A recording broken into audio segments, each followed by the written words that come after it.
What's up, my loves? It's your girl Diamond, and I'm back with an all-new episode of Family or Fiancé. Laci and Vidal.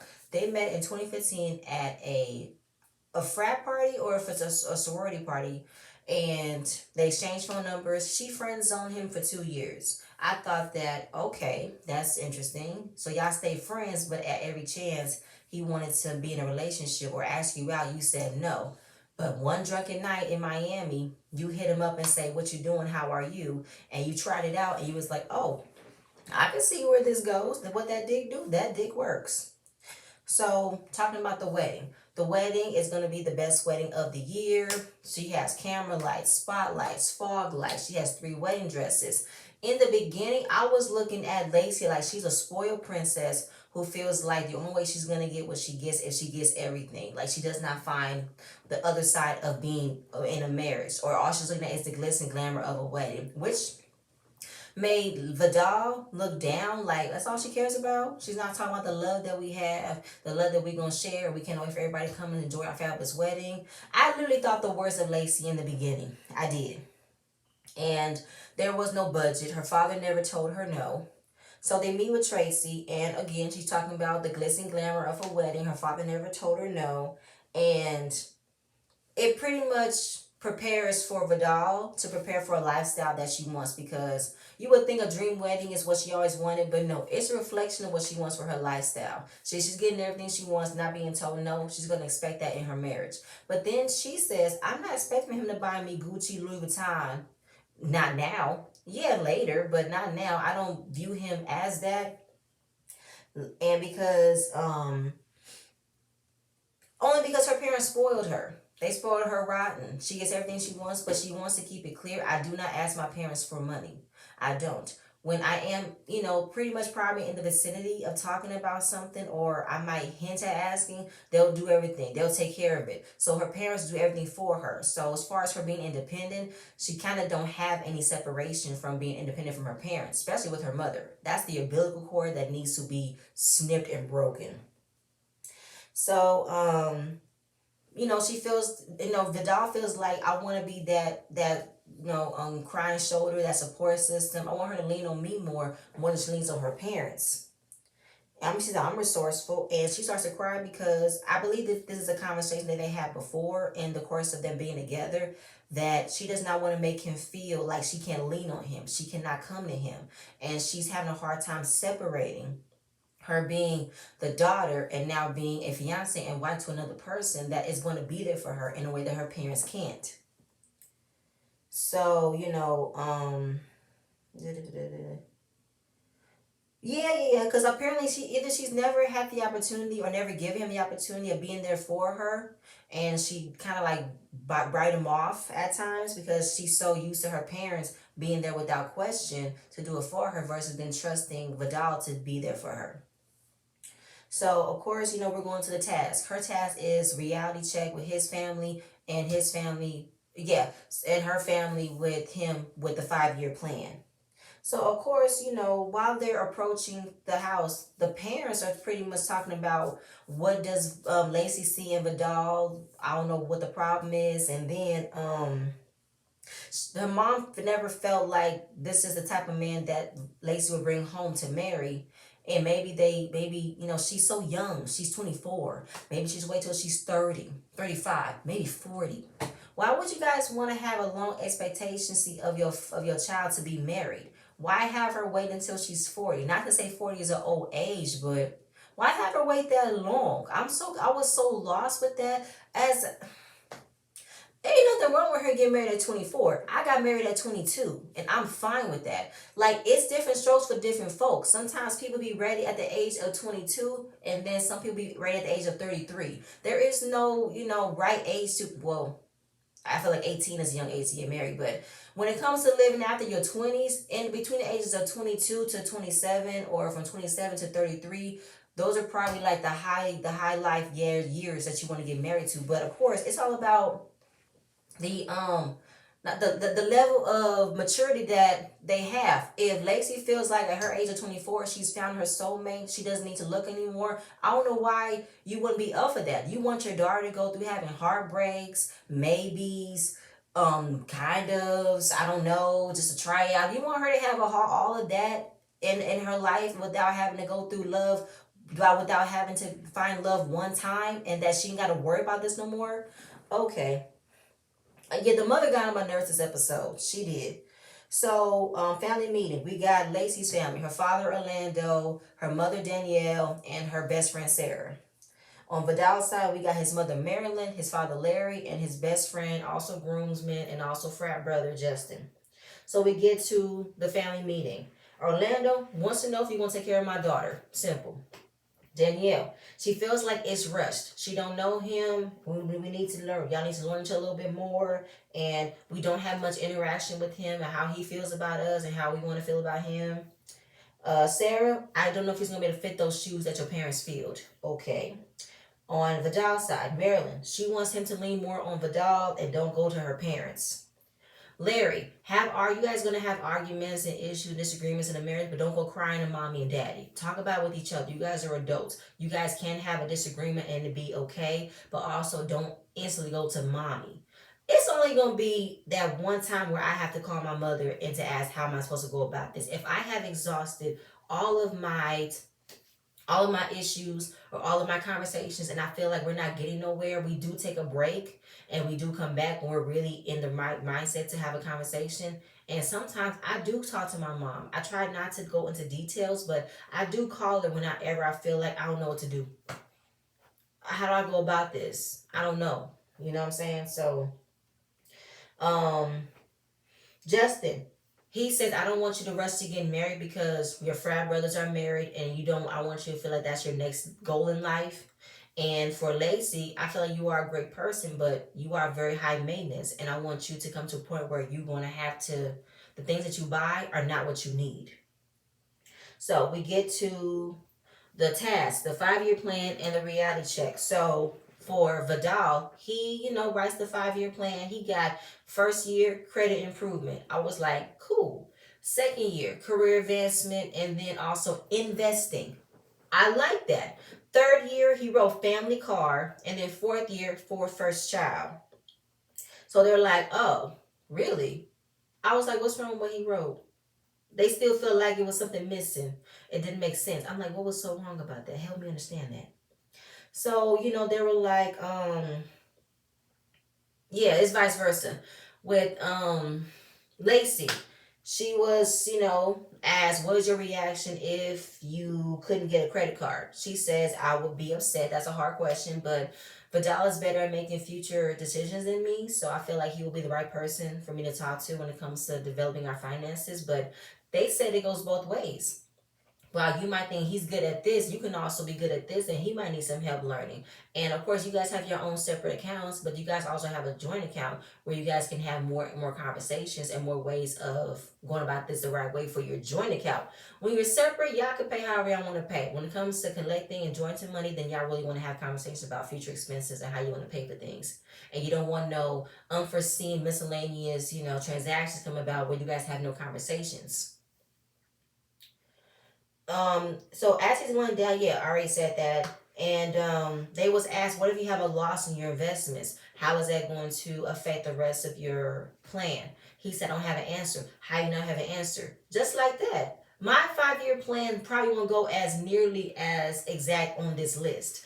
I could improve my credit, be in the same position of work that I'm at, and forget about investing. But yet I'm still in a position to making good money though. And I get a family car, but yet I might not get the family car that I want. I might go ahead and buy me a Range. Might go ahead and buy me a Tesla. You know what I'm saying? Might go efficient. You know what I'm saying? Those things are never concrete. It's just what I'm thinking right now.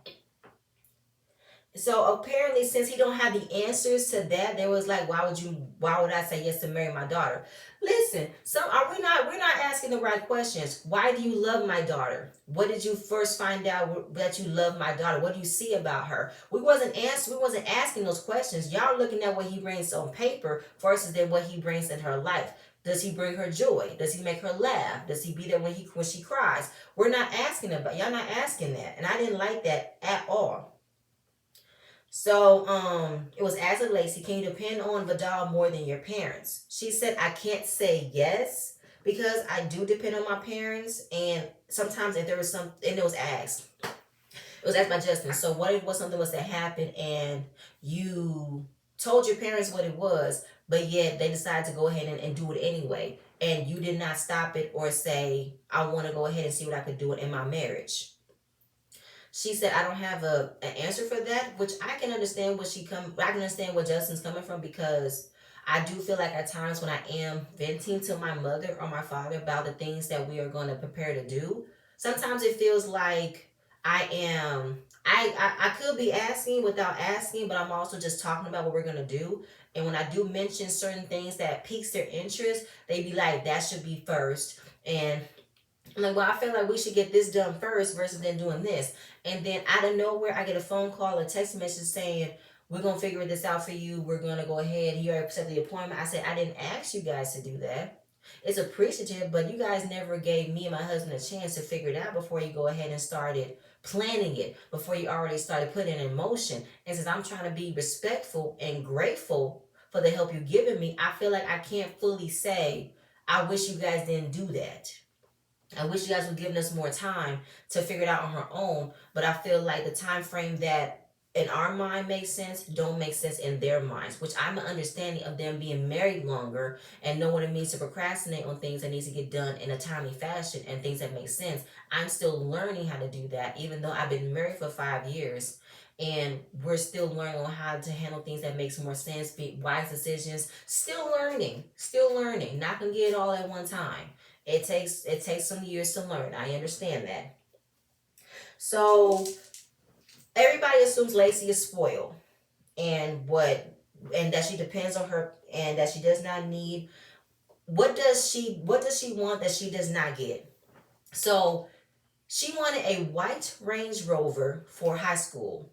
I don't know if they told her no. What did they tell her no? But oh, she didn't get it. But yet the daddy offered her the Range Rover instead of a wedding. So what does that mean? That means you'll say, I'd rather pay for a car than to pay for a wedding. But the car that she wanted in high school versus then the wedding. I'm so confused with that. I was lost. Somebody help me in the comments. What did that mean? Did that mean that you would rather have your money spent on a car versus then a wedding with the partner that you're not happy with? That you think that will be less stressful, less painful? Because in the car ride, they were pretty much looking for an outing for her to have if this doesn't work. And if it doesn't work, then they can have a party with what they've already planned for the wedding. And in the house, did I mention this already? Was that for in the morning? No, that was the same day, the first day. She's talking to her best friend, and I think she had Mrs. Cox, or she said Mrs. Cox because I believe the dog's last name was Cox. So she's like, that's my name, Mrs. Cox. She said, no, it's not. It's not Mrs. Cox. Hopefully it won't. Hopefully it won't be. I'm like, why are you so hopeful that this relationship won't work? Because I'm trying to understand, what don't you like about Vidal? Versus them saying that they don't know the real him because they feel like it's a mask, it's a facade. He's not being true. He's not being genuine. Okay, but other than that, I'm not trying to. I'm understanding what exactly is wrong with Vidal. He's a very handsome man. He seems to have a head on his shoulders. He seems to know what he wants, and he wants to marry your daughter. I'm confused as to what don't you like about him. I'm so lost. And again, so he's still not seeing what does that mean. Like, I'm not, but he's basically saying, listen, the things that she worked for were the things she worked for. We never given her things just because we given her things. And besides, she's always being serious by saying, I do not ask them for money. So basically, what does that mean? You mean to tell me that when you offered her the Range Rover, she got it on her own, and now since she's getting married, you feel like that's the least you can do because that's your daughter? I'm so lost with that. I'm lost. So it was asked, when will we ready to have kids? She said 6 months after the wedding. And we're like, oh, okay. Is this something that you and Vidal had talked about? Yes, it is. So since that was being said, in his 5-year plan, the first child was 4 years from now. And listen, there is no rush to having kids because you want to be sure you are financially stable to raise a kid. Even though sometimes that's not realistic, you can never be fully ready, but you also can be fully ready. And for him to want to boost his credit, make sure he's in a high ranking job, and he has the probability of making sure everybody can be taken care of. I'm not mad at him wanting to look ahead of that, because having kids is a lot. And the amount of money you think you might not be spending, you spend. The amount of diapers, formula, clothes, because kids grow every single day. And then when they're about to approach school, you got to figure out a way to pay for school, all this and that. It's a lot, and it just goes up and up and up. So, when it was said that he wants to be able to take care of them and fill her parents' shoes from the standard that you've held your daughter on, he stopped him and said, first of all, you don't need to fit my shoes. You need to fit your own shoes, fit your own pad. And, don't worry about how we do. Figure out how you do, because this is going to be your life. This is going to be you and Laci's life, and we want to be sure you are ready for this. So, her family is really not into the whole 5-year plan. They felt like it was a load of crap. It wasn't real. The mom is still felt like, I don't know why I would think this man's ready for my daughter. Look at what he gave me. I don't think he's ready for this. So she keeps asking, rush the rush. Y'all need to be with each other a little bit longer. And he didn't like being engaged a little longer, because I'm trying to understand exactly how long they've been together. They met in 2015, been friends since that time. That's 2017. So something's telling me after that drunken night in Miami, they have been a full-blown relationship from 17 to now. That sounds like they've been together for 3 years in a relationship, and probably been maybe engaged half that time or something like that. So I feel like they're together enough. So why are you upset? What are you talking about? Then she said, from what you just gave me, I will grade you a D. I'm still lost at what was wrong with what he did. Okay. So we get to the family dinner. They're talking about wanting kids. Talking about wanting kids. And how that was the one thing that was being, said. I want kids as soon as 6 months. And the best friend said, that's funny, because his 4-year plan mentioned a kid. So we're going to find out about that later, because it was mentioned earlier that 6 months, and they've had conversations. So that already gave the mom more ammunition to not like him, because how can y'all not be on the same page with having kids? We're going to find out that they were. So now it's like, oh, y'all not on the same page with this. And then the whole thing about her being dependent on Vidal. She said, listen, at the end of the day, yes, I do come from my parents. I do call my mother a lot, but I do not ask them for money. But of course, that's not what Vidal was saying. It's not about the money. It's a perception that you guys do everything for her. You guys handle everything for her, which pretty much makes him feel like he can't do shit without her calling her parents, or with you guys automatically stepping in to handle something. So it's like, why would she want to, settle for silver when she get gold? He really feels like he is not worthy of doing anything if you guys do not give that opportunity to trust that he can be there for your daughter and love her enough to take care of her. Oh, I thought something was crawling. That scared me. So, the parents don't like the whole assumption that the whole spoiled thing. Let's figure out the main problem. Let's get business straight. And, yeah, we already talked about the kids things, and she said like that's a gap in communication. There's a gap in you guys' understanding, and that needs to be addressed, because there must be a reason why she does not lean on you as much as she would like to. I thought it's gonna go deeper into more than that, but it just cut to day 2. I'm like, we're not gonna get a clarification about what happened at the dinner table. Usually, you guys go up for the dinner scenes, because the dinner scenes usually pop off. This dinner scene did not pop off. Okay. Day 2, awkwardness. Her parents are complaining about how they volunteered to, make breakfast, and the mom's complaining while making pancakes, and then he comes down. He's definitely awkward around her parents. And she's like, so what happened? Y'all was supposed to cook. Lady, if you don't want to cook, go ahead and go lay down. Go make you a sandwich or something. Don't worry about trying to feed other people, okay? Good night. Ooh, that mom got on my nerves. So now I'm stuck cooking. Good night. So they're at the session with Tracy, and she does not know how to separate her parents supporting her and Vidal wanting to support her. And of course, we're talking about the timeline of having kids. He changed his mind last minute for the task so he can impress her parents. Because yes, it was true. they did have a conversation about once after they have the wedding, 6 months to a year, they're going to have children. So the fact that he felt pressured into changing his mind to impress her parents was the downfall of him not getting what he wanted. So it's like, what feedback? So he just felt like since he was so pressured into being this perfect guy for Laci, he did not show his authentic self for them to like him, for what Laci loved about him in order to say yes to marry him. So he began to have a people-pleasing attitude. He changed his whole demeanor when it came down to her parents because he wanted so bad to impress her, get their approval. It ended up being they don't trust you. Since you did not come with you being you, we cannot see if you are really what you are. We cannot see if you really love our daughter because you have not been yourself. So, and with that, with the fact that you changed the 5-year plan to the 4-year plan of having children versus in 6 months, that definitely put a line in the sand that they do not trust you. And she said Vidal's a very vocal person, but sometimes you have to be a listener and not a talker. You can have a conversation where you don't have to control the conversation. And that's what he likes to do. He likes to control what people look at him, control what people think of him. But then it also flips on their perception of him because that's not exactly who he is.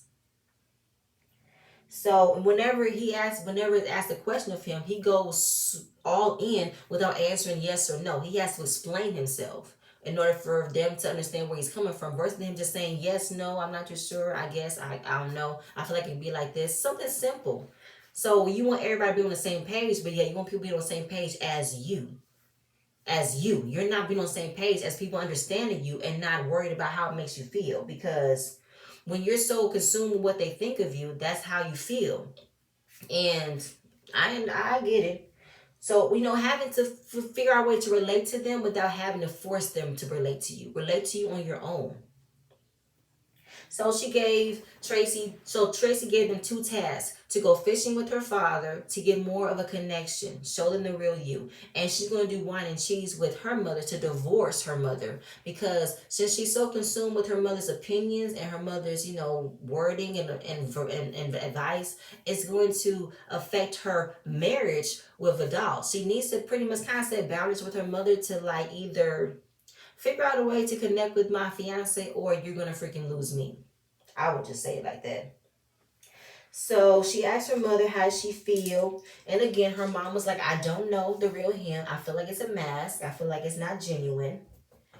And, it's kind of like, trying to find the connection.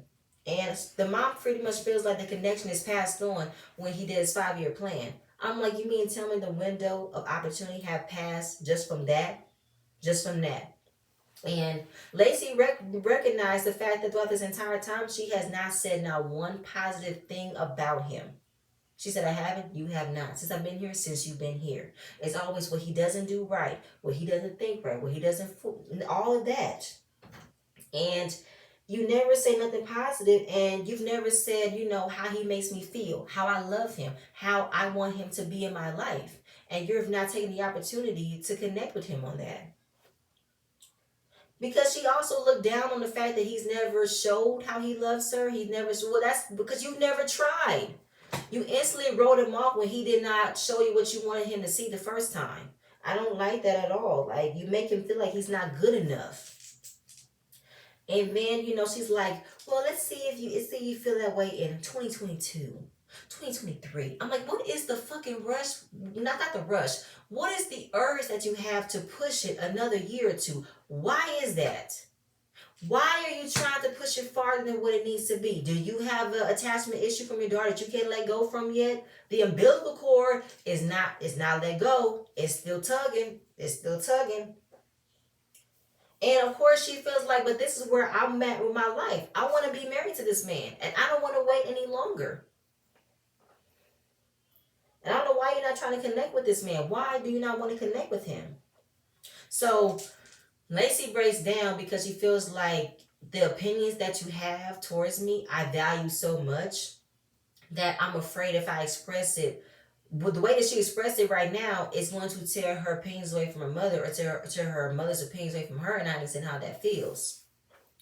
So, it's kind of like, what's the problem?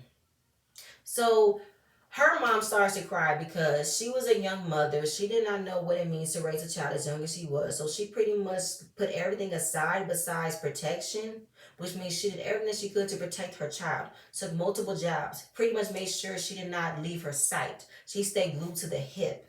And by the time it came down to her, living her life, being on her own, she now finds a man who wants to be with her, and the mom is not ready. She is not ready to share her daughter with another person that loves her as much as she loves her, because she feels like, ain't nobody love my daughter the way I love my daughter, which I can understand. But you're gonna have to break out of that overbearing, protective mother and to let your daughter easily move out of the nest. Let her leave the nest. Leave to cleave. So, I think it's scary for her to think there's another person out there that loves her daughter as much as she loves her. So she said, okay, she said Laci said, I never doubted the sacrifice you made for me. I know where it came from. So Vidal is talking with her father, and he pretty much opens up. I was trying to impress y'all because I love your daughter so much. I get butterflies around her. And I want to show you guys that I'm there for her. I'm going to always be there for her. My mother told me to pray to God when he sends me my wife, and I prayed and she came. And I don't want to let her go. And that's what the father wanted the entire time. Also, a relationship where he can call him, ask him for advice, ask him a business question. I wanted you to do that with me. You putting on this facade, this resume, and so it was all lies. It didn't seem genuine. Even to the fact that he never stored his number, never put his name to it. No, never did that. Like, you don't have to go about it this way. You don't. Just be yourself. And what you've shown me, I can now see you love my daughter. I can now see you want the best. You want best for her. And like I said, he opened the door to talk to me about anything. Advice, how to feel like go about a business, anything. I want to have that relationship with you as my son-in-law. I want to. That made me happy. That made me happy. So another quick scene about the task, and the dad said we kind of got we got the iron out questions that we wanted ironed out. And I'm so happy that we did it. Vice versa to Vidal. He's super happy. He is now in a much better state than he was before. And the mom, she feels like, am I the only one who still sees him being fake? Am I the only one who sees as a man? I'm like, what do you see? Because I don't sense him lying. I don't sense him cheating. I don't sense him being bullshitting. I don't see him having a vindictive spirit, a short temper. I see a very well-groomed young man who wants the best for his fiance, wants to put his best foot forward for impressing her parents because he wants to be sure that I am able to take care of your daughter. I see that. I don't see a liar, a cheater. I don't know what the hell you see. Good night. So day 3, blessing. Of course, you go through the whole task, and of course, he talks to her mother first, and he said, for the last 3 years, I've tried to impress you. So that brought it to my attention. Have they been in a relationship ever since the 2 years, drunken night in Miami? So they've had more than enough time to get to know one another. It's just getting to know the parents. It's just the parents that have made it harder for him.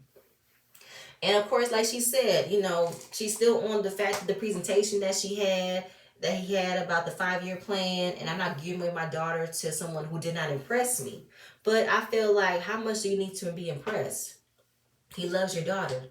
He wants to take care of her. You didn't find nothing good about the credit improvement, the family car, career advancement. You not felt nothing. Okay. So he said, listen, I want to be genuine. I want to be authentic. And that's why I changed my mind about the child, because I wanted to impress you guys, but I went about it wrong. When times that we were in each other's faces, I wanted to be authentic and genuine, but the fact that the pressure of me trying to make you guys like me got over that. It happened in front of me, and I couldn't be authentic. So she said she's not going to be the mother-in-law from hell, but she also is not going to be a fake and a pretender. And she's going to, say what's on her mind.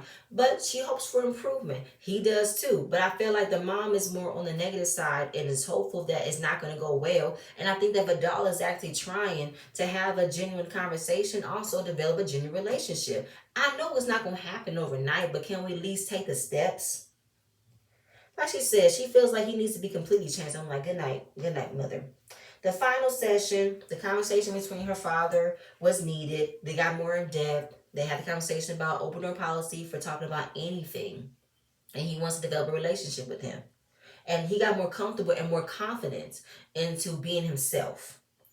And of course, with her talking to her mother, she got emotional because she do depend on her mother's opinions about who she is and who she's dating and how she views everything. And if she explains it or expresses herself that is different from her mother, she fears like she's not going to talk to me. She's going to change her mind about me. I have those types of fears too when I want to defend my mother and what I want to do. And I don't want to make it seem that I'm not listening to her, but I also have a mind of my own. I'm also an adult and I can also make a decision for myself that I think is right. And I need to stand firm in my decision and not let what my mother thinks to change my mind. And that's where she did for Vidal. When it came to defending him, the way it went about was not trying to pretty much pacify her mother's feelings and not taking Vidal's feelings as well. So she dropped the ball on that and she recognized it. So of course, the fact that I was able to stand up for myself and to defend Vidal of how we're feeling, it was definitely opening. And Tracy said because you were talking to your mother as an adult, not a parent to a child, and that need to be addressed and handled. Which do, because sometimes I get back into little girl mode when I have conversations with my mother, and I feel like I'm an adult, right? Why can't I be real with my mother? Because I love my mother, and I love her opinions. I love her advice. I have never not listened to her advice. Every advice that she's given me, I've appreciated every time. But I feel like if I say no, I could do this, I get so consumed with how she's feeling, and it makes me feel pressure. It makes me feel guilty that I'm ignoring her, but I'm not. I'm an adult too. I can make decisions whether you like it or not. Same as vice versa. If I give you advice, you take it or not, and I don't feel no way. So how come she don't feel no way about not taking my advice? Why don't I do the same? Because I look at my mother as my hero, as my idol. Same with Laci. So we get the blessing ceremony. Everybody says yes. We get to the mother. She has to say, she gives her blessing, but also just making sure you do it for your own reasoning. You do it for your own good. And if it doesn't sit right, you can always get out. To me, I felt like that wasn't necessary. Like you did not have to say, okay, you can marry him, but if it don't sit right with you, you can still leave. Okay. That wasn't necessary. So with everybody saying yes, Laci gets emotional. She turns around and starts crying. What's his name? Vidal hugs her, and then her father gets up and hugs both of them. And Vidal starts crying because he now feels the love and the care for her family, which is what he wanted the entire time. While the mother's sitting there with her nose turned up, like, oh, he got up. He said yes. And I'm like, what's the problem? What is the problem? And it really warmed my heart to see that he hugged both of them because he literally sees the love that everybody sees. Everybody sees the love. And when they came back from fishing, she ran to him and hugged him. And I was like, oh my God, they love each other. That is so sweet. Like she ran and hugged him. Like she must have missed him the entire day. And he missed her too. They love each other. I can see the love. So she said, we need a group hug. We need a group hug because I really appreciate you guys coming out and your concerns. And I'm happy you guys said yes because this is for real. We love each other. Like this is really real, okay? And I'm really, really happy that you guys said yes. I really am. So outside taking pictures, family and fiance, we get the update. Vidal and Laci's communication have improved. She leans on Vidal more than she does her parents. Vidal has a regular communication with her parents, and they're now planning for their extravagant wedding with 200 guests in September 3rd, 2021. And that was the end of the episode. This was a really good episode. I enjoyed it so much. And this was an episode for a couple that the other times I've rooted for the couple, but this one I was like, I'm rooting for them because they were so nice. They were so good. I loved it.